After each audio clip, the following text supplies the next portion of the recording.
The lord. మన ప్రభు అయిన యేసుక్రీస్తు పరిశుద్ధమైనటువంటి నామంలో ఈ ఉదయకాలపు కృపావార్తను వింటున్నటువంటి మీ అందరికీ దేవుని పేరట వందనాలు తెలియపరుస్తూ ఉన్నాను. అందరు బాగున్నారా?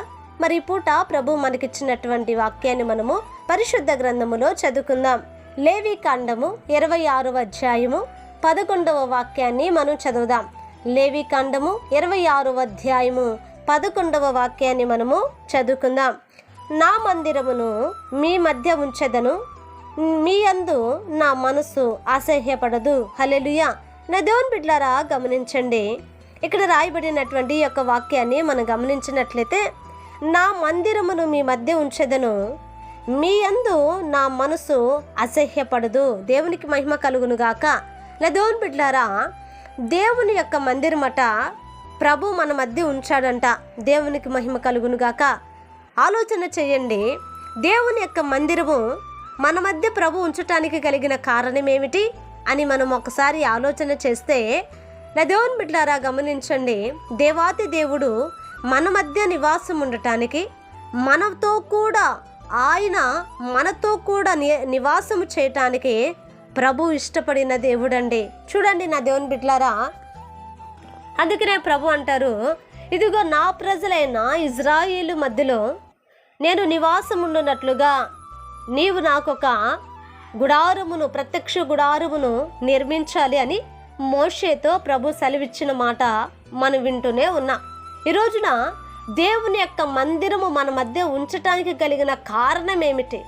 దేవుని యొక్క మందిరము దేవుని బిడ్డలారా మన మధ్య ఉండవలసిన అవసరం ఉందా? అసలు దేవుని మందిరము మన మధ్య ఎందుకు ఉండాలి అని మనము జ్ఞాపకం చేసుకున్నట్లయితే, నా దేవుని బిడ్డలారా, దేవుని మందిరము మన మధ్య ఉండటం మనకు చాలా అవసరం అండి. నా దేవుని బిడ్డలారా, దేవుని మందిరం ఉంది కనుకనే ఆ మందిరములో మనము ప్రవేశించి, మనం బలులు అర్పించి, ప్రార్థించి, మన యొక్క నా దేవుని బిడ్డలారా గమనించండి, మన యొక్క జీవితాలను మనము సరిచేసుకోవటానికి దేవుని మందిరము మనకొక ఆత్మీయ బడిగా ఉంది. హల్లెలూయా.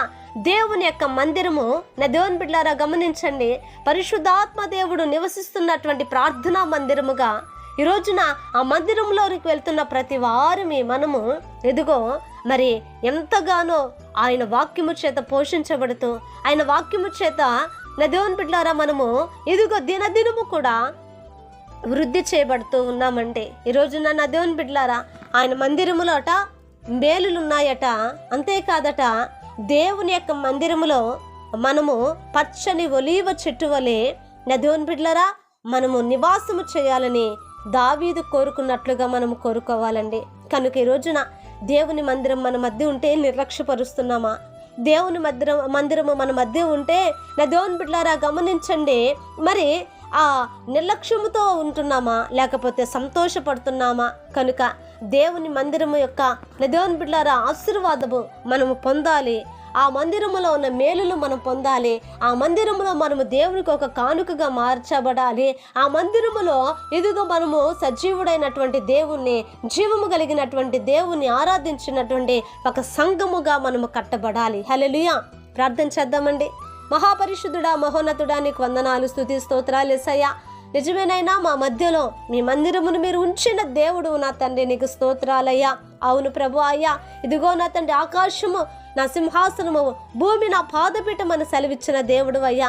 మా మధ్యలోనికి దిగి రావటానికి కలిగిన కారణం, మా మధ్యలో మాతో అయ్యా నివాసము చేయటానికి కలిగిన కారణం ఏమిటో మాకు తెలియపరిచారు. మమ్మల్ని పరిశుద్ధపరచుటకు, మాతో మాట్లాడుటకు, మా బ్రతుకులను సరిచేయుటకు నాయనా, ఇదిగో నా తండ్రి నమ్మకమైన దేవానికి స్తోత్రాలయ్యా. ఈ వాక్యం విన్న ప్రతి వారిని ఆశీర్వదించి, దీవించి, కృపనిచ్చి నడిపించమని ప్రార్థిస్తున్నా.